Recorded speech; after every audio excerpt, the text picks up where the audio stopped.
Assalamualaikum warahmatullahi wabarakatuh. Pada kesempatan kali ini kita akan belajar bagaimana caranya membuat multiple SSID menggunakan topologi seperti ini.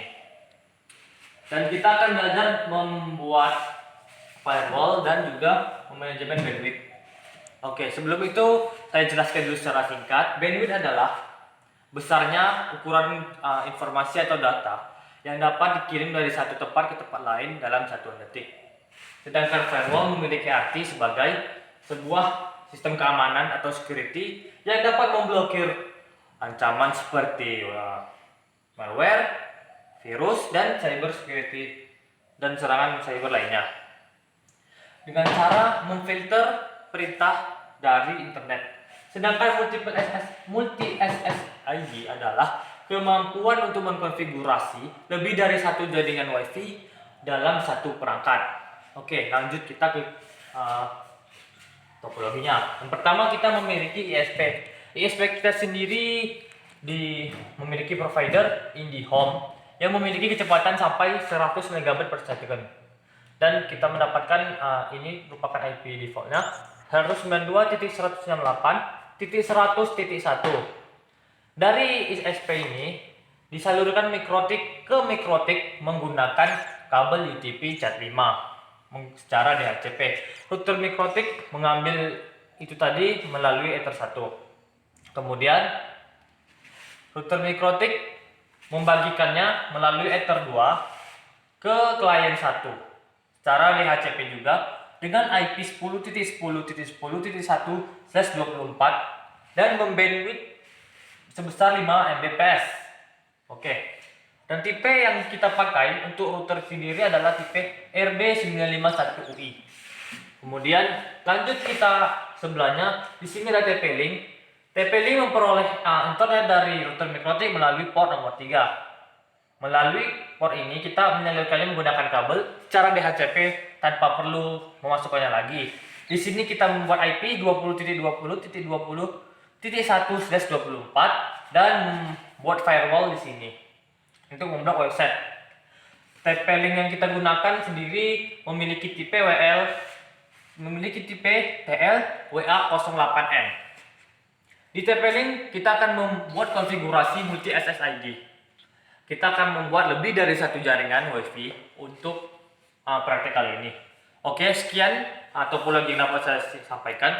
Kita lanjut ke penampakan fisik dari penjelasan topologi ini.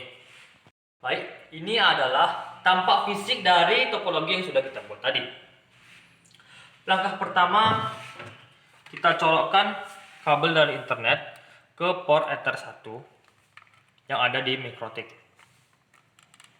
Kemudian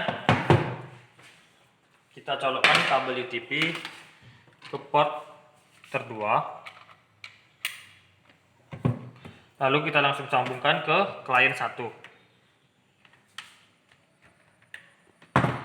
Kemudian port kabel UTP kita colokkan lagi ke Ether 3, port nomor 3, dan kita akan menyambungkannya ke TP-Link. Oke, sekiranya itu saja penampakan fisik. Ada satu lagi, yaitu sebuah HP yang nantinya akan menjadi klien wireless juga ya, kalau bisa. Kalau enggak kita makin gunakan ini aja. Jika kita ingin mengkonfigurasi atau melakukan prakteknya, kita harus mencolokkan kabel power ini ke lubang yang ada di sini untuk mendapatkan daya. Begitu juga dengan pas ini, TP-Link ini. Oke, mungkin segini terlihat simpel ya, tapi dalam konfigurasinya tidak sesimpel itu nantinya. Kita akan lanjut ke konfigurasinya. Baik, kita lanjutkan konfigurasinya. Pertama-tama pastikan komputer atau laptop kalian itu sudah terinstall Winbox. Fungsi Winbox di sini yaitu sebagai alat untuk mengkonfigurasi mikrotik tadi. Kita double klik. Di sini ada tampil Mac, lalu connect. Sebelumnya ini sudah saya konfigurasi, maka dari itu akan saya reset terlebih dahulu dengan cara pergi ke sistem, reset configuration, no default configuration, dan reset configuration, and yes.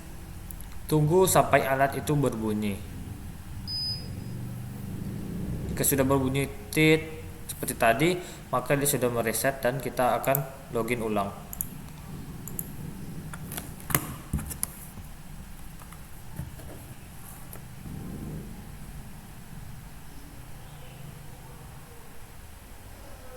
Tunggu saja, dia ada proses.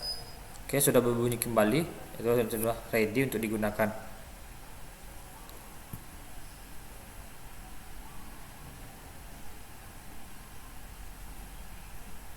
Jika lama kita tekan cancel, lalu kita tekan refresh. Jadi sudah ada muncul MAC address-nya dalam kondisi yang baru sudah direset.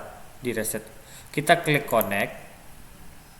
Oke, kita session, close all windows. Pertama-tama kita akan memberikan penamaan kepada masing-masing port.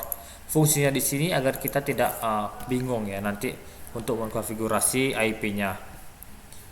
Oke, di sini Ether 1 tadi adalah mengarah ke internet, kita beri nama internet. Kita pilih apply dan oke. Ether 2 itu adalah ke client 1, kita beri nama client 1.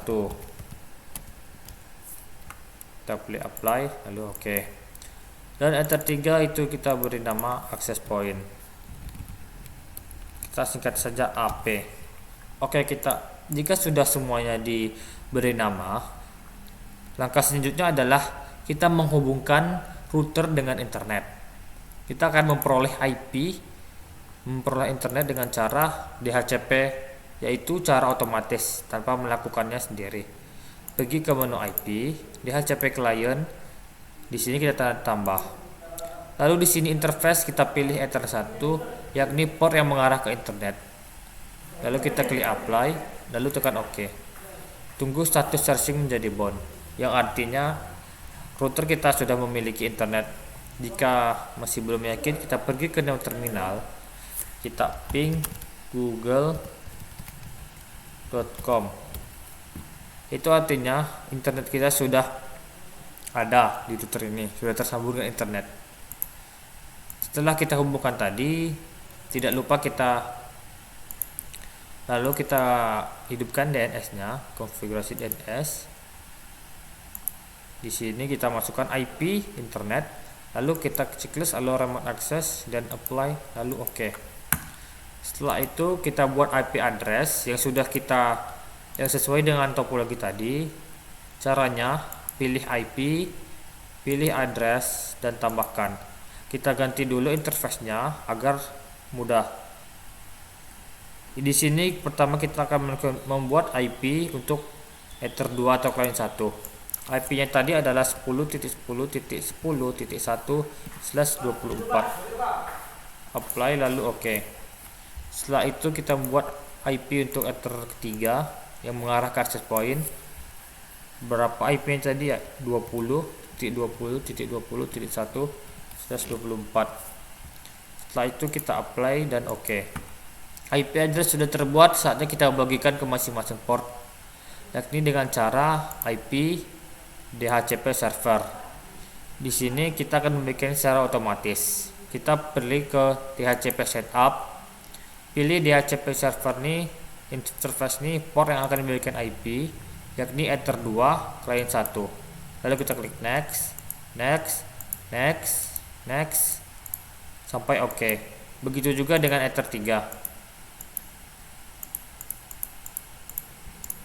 Nah, jika sudah dibagikan seperti ini, kita akan mengkonfigurasi NAT IP, pilih ke IP, firewall, NAT, kita tambahkan.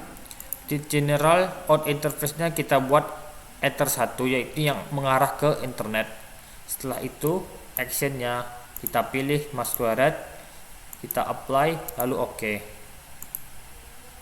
Selanjutnya kita akan mengkonfigurasi access point dengan cara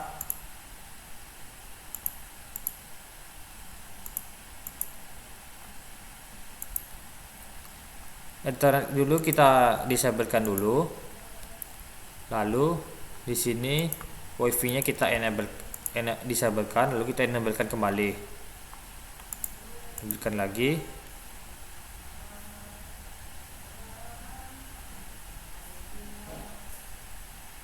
Oke, sudah enable. Lalu kita cari nama access point yang sudah kita colokkan tadi atau yang kita gunakan hari ini.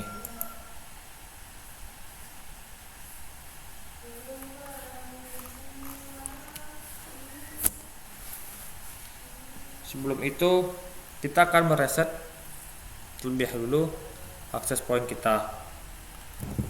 Cara di sini ada lubang di sini, kita tekan menggunakan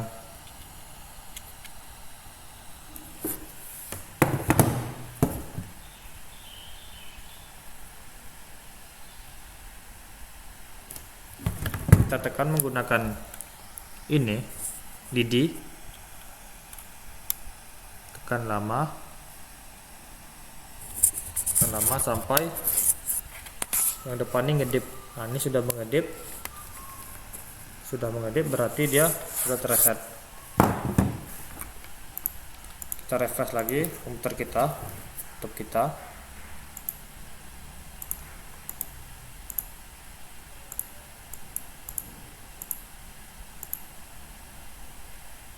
Di sini untuk namanya adalah TP-Link AP46A46A6.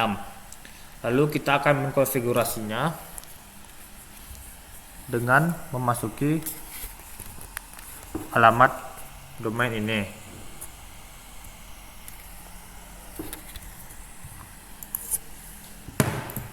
Di web browser kita ketikkan http://tp//tp-link-ap.net, tekan enter.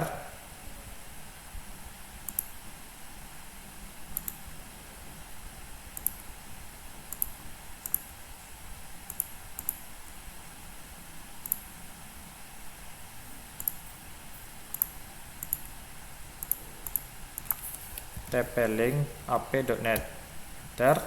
Lalu kita login, kita membuat password agar orang lain tidak dapat mengganggu akses point kita. Kita buat Reza 2304, lalu Reza 2304, lalu tekan start. Nah, di sini kita akan membuat multiple SSID. Caranya tadi klik next, lalu pilih multiple SSID, multi SSID, lalu next. Setelah itu untuk nama SSID 1 kita beri nama Reza 1 dan passwordnya kita beri nama 123456788. Lalu untuk SSID 2 kita beri nama Reza 2. Lalu passwordnya kita beri nama 11223344. Setelah itu kita klik next.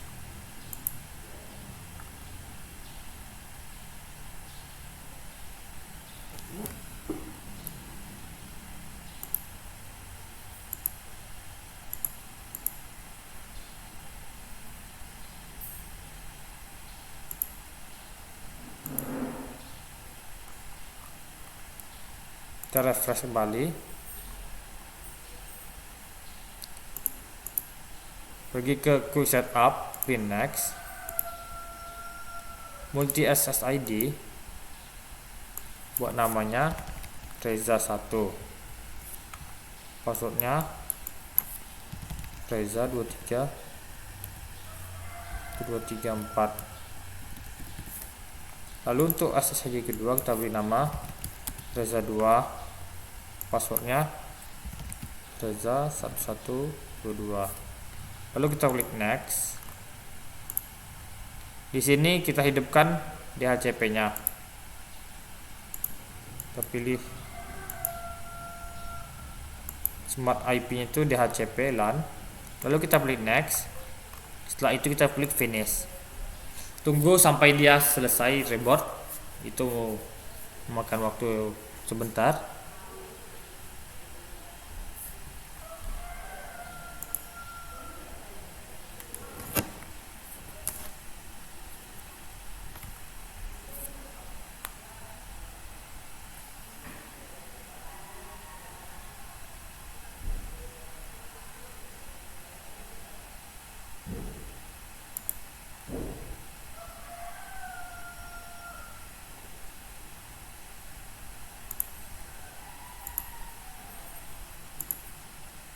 masih 56%.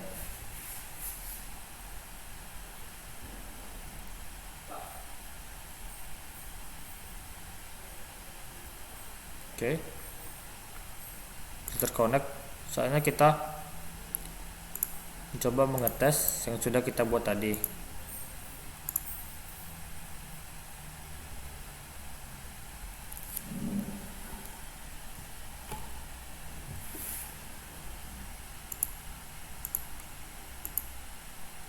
Tadi adalah nama Reza, lalu kita connect passwordnya Reza 1234, lalu kita next, tunggu dia sampai terhubung. Oke, connect. Dia sudah mendapatkan internet ya, sudah terhubung dengan internet, sudah bisa mengakses berbagai layanan.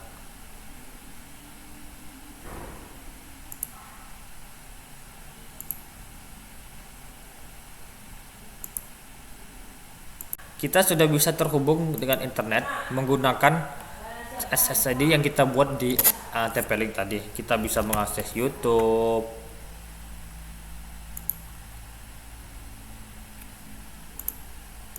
Facebook, dan lain-lain.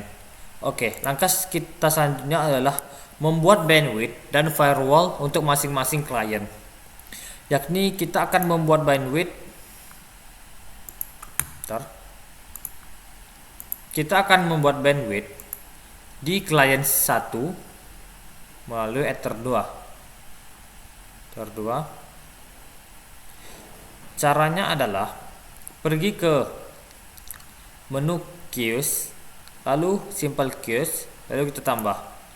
Di sini kita beri nama sembarang, kita buat saja bandwidth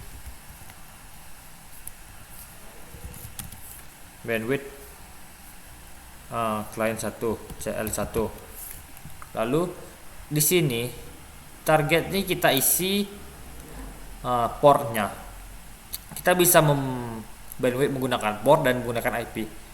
Kita bisa menggunakan port Ether 1, Ether 2 klien 1, dan di DST address ini kita bisa juga menggunakan IP untuk melakukan bandwidth. Di sini kita akan menggunakan port saja. Setelah itu target upload max limitnya kita ganti menjadi 5 Mbps, 5M, dan target downloadnya kita ubah juga menjadi 5M.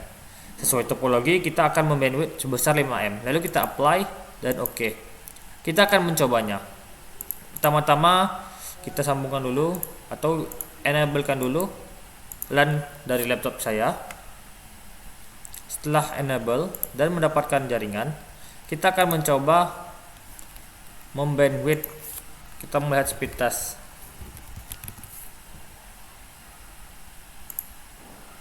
Oke, dapat dilihat kecepatan internetnya itu stabil di bawah 5 Mbps. 5 Mbps. Ini untuk download dan di bawah Mbps juga untuk upload. Oke, berarti sudah berhasil ya. Jika kita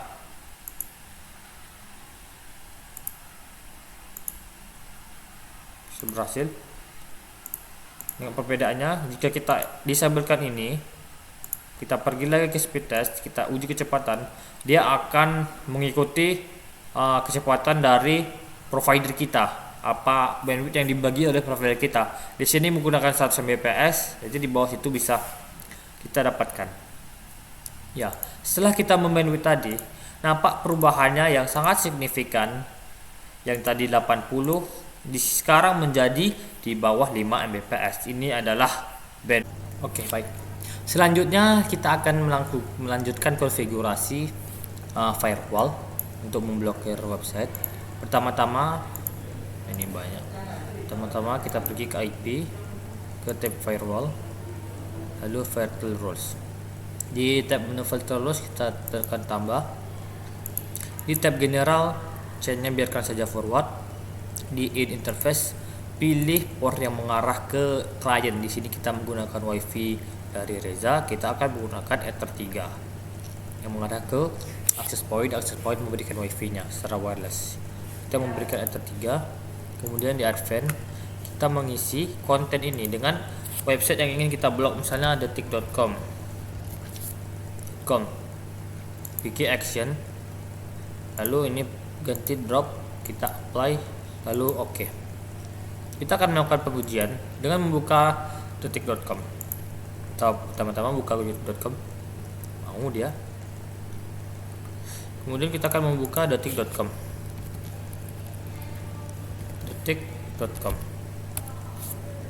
Ini dia tidak mau membuka karena sudah diblok oleh filter tadi. Ini baik, ini semakin naik itu tandanya setiap paket data yang diterima di filter akan ditunjukkan segini ukurannya. Oke, apabila kita disablekan, kita buka lagi, dia sudah terbuka. Oke, mungkin seperti itu saja konfigurasi yang dapat saya jelaskan, langkah-langkah yang dari awal menghubungkan jaringan ke internet, menghubungkan router ke internet, kemudian lanjut mengkonfigurasi multiple SSID, bandwidth, dan pada terakhir ini akhirnya sudah selesai melakukan filter atau memblok website. Oke, itu saja. Sekian dari saya, lebih dan kurang saya mohon maaf. Wabillahi taufiq wal hidayah. Wassalamualaikum warahmatullahi wabarakatuh.